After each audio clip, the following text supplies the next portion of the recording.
Olá pessoal, eu sou o Paulo César Coelho, professor aqui do curso de Nutrição e Dietética para estudantes do curso técnico de enfermagem, extensivos aos técnicos de nutrição e dietética e a todos da área de saúde que tenham interesse em temáticas de nutrição.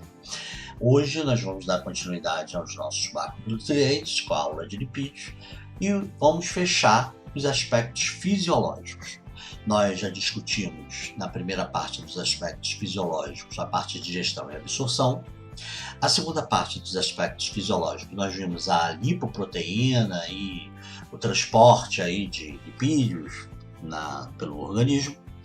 Na terceira parte nós vimos os aspectos ligados ao metabolismo dos lipídios e por fim, hoje, nós vamos repassar algo que a gente viu lá na primeira aula, nos aspectos puramente nutricionais e dietéticos, que eram as funções. Nós fizemos por alto, detalhamos um ou outro, e hoje nós vamos detalhar cada um, usando inclusive o mesmo slide que nós usamos na primeira aula de lipídios. Então vamos lá. Bem, os lipídios têm inúmeras funções. Então vamos lá. Primeiro, a energética, nós vimos na aula de metabolismo, né? A gordura pode ser fonte de energia, né? Ela pode ser fonte de energia através da oxidação dos ácidos graxos, né, da beta-oxidação, e aí praticamente quase todos os tecidos utilizam isso como fonte energética. Ela pode ser fonte de energia quando há uma lipólise muito intensa, em que a beta-oxidação sozinha não dá conta da produção de energia, começa a acumular acetilcoenzima A, ela pode ser desviada para reações de cetogênese e formar corpos cetônicos, também serão usados por uma boa parcela de tecidos como fonte energética. Isso acontece muito no jejum, principalmente quando se prolonga, principalmente quando há uma exigência energética aumentada no período de jejum. Isso falando sobre o ponto de vista fisiológico, estamos entrando aqui em fisiopatologia. Até o cérebro, o sistema nervoso como um todo, que é eminentemente dependente de açúcar para obtenção de energia, dependendo das fontes literárias, ele pode variar em torno de 12 a 20 e poucos % de sua energia vem de corpos cetônicos, quando necessário.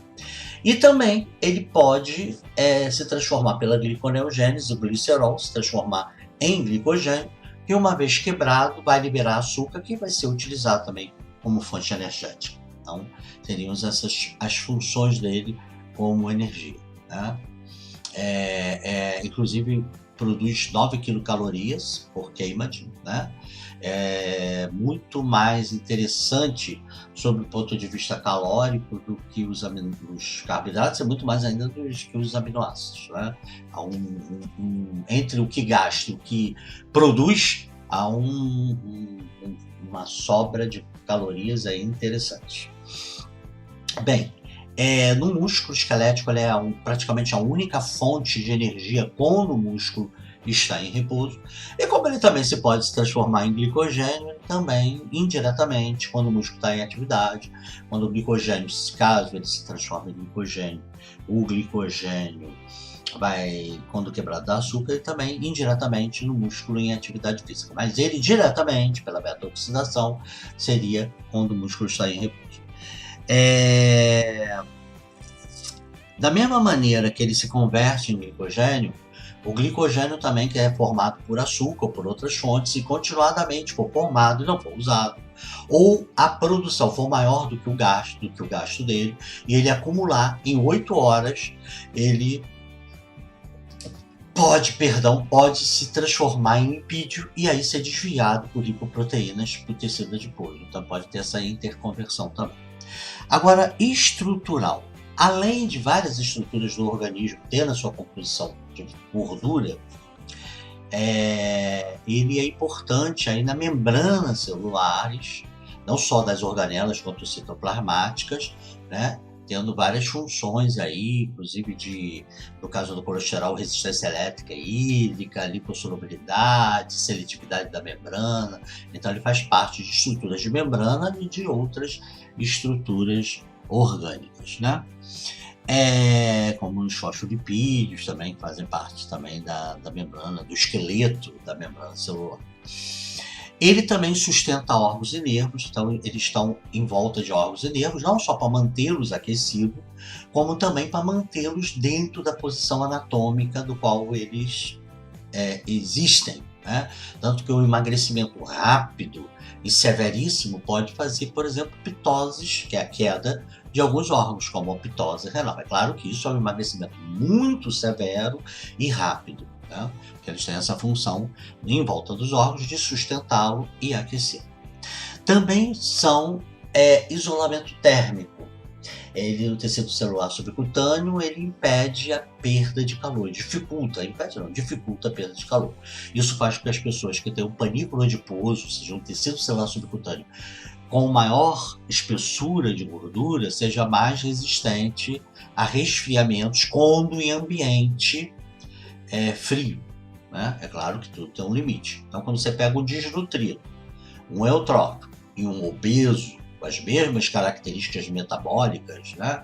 Ou seja, eles têm os mesmos tipos de produção de energia, o desnutrido vai resfriar mais rapidamente, se colocado como um ambiente desse aí da foto, do que o eutrófico, que tem o peso adequado para a idade, gênero e altura, porque ele tem menor panículo adiposo.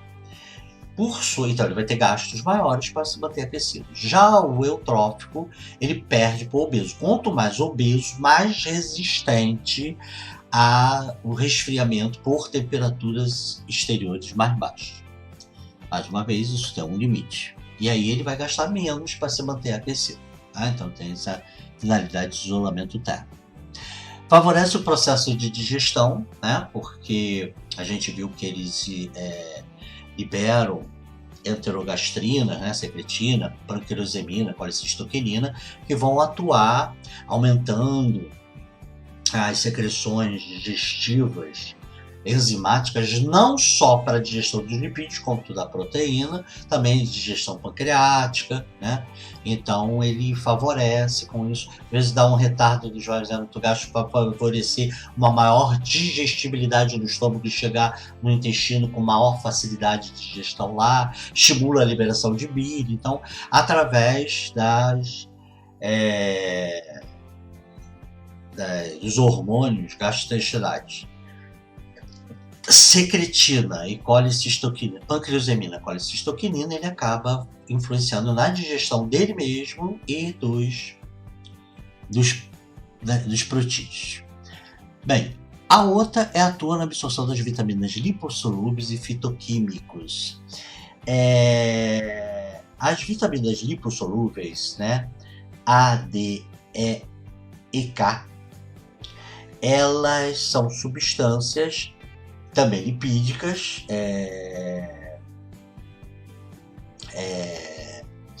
e que não conseguem ser absorvidos isoladamente, né? Basta ter a vitamina lá no intestino que elas são absorvidas. Não, elas precisam interagir com as micelas que são formadas durante o processo de digestão dos lipídios, e aí no meio das micelas, quando a micela é absorvida por difusão, elas são absorvidas juntas, e aí lá nos enterócitos elas também entram nos quilomicrons e vão para o fígado, e daí são distribuídas, né? Então, elas, quando a gente não tem a digestão de lipídios, tem as vitaminas, mas não tem a digestão de lipídios, não teremos a absorção, terá uma perda, e aí tem uma perda dessas vitaminas lipossolúveis. Fitoquímicos são substâncias obtidas de planta que podem ser encontradas em alimentos, como chás e outros, né? São substâncias químicas aí. Então, a maior parte dos fitoquímicos também são lipossolúveis, não tem uma adaptação no intestino para absorvê-la pura e simplesmente, eles também precisam dos lipídios para irem juntos, serem absorvidos. Quando a absorção dos lipídios é perdida, né, como a quantidade de colesterol é menos de 1% que a gente absorve, também poderia ir via colesterol, mas é menos de 1%, então acaba perdendo também fitoquímico. Então eles são importantes para a absorção das vitaminas lipossolúveis e fitoquímicos. E por fim, uma vez já introduzido dentro de células específicas, eles podem servir para a fabricação de substâncias biologicamente ativas, como os hormônios esteroidais, né, a vitamina D3, os hormônios gonadais, certos hormônios placentários, hormônios da corteza suprarrenal, que dependem do acetato, que pode até ser fabricado com acetato próprio, produzido pelo próprio organismo.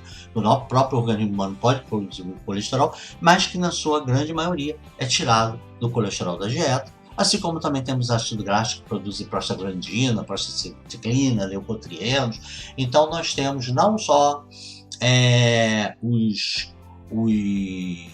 o colesterol, mas também ácidos graxos que podem ser utilizados, metabolizados, não para fazer estrutura de nada, não para produzir energia, né, mas para ser modificado numa substância mediadora química ou hormonal que vai regular o metabolismo à distância ou local frente a situações fisiológicas ou frente a situações patológicas, como é o caso do processo inflamatório. Tá? Então essas são as funções gerais.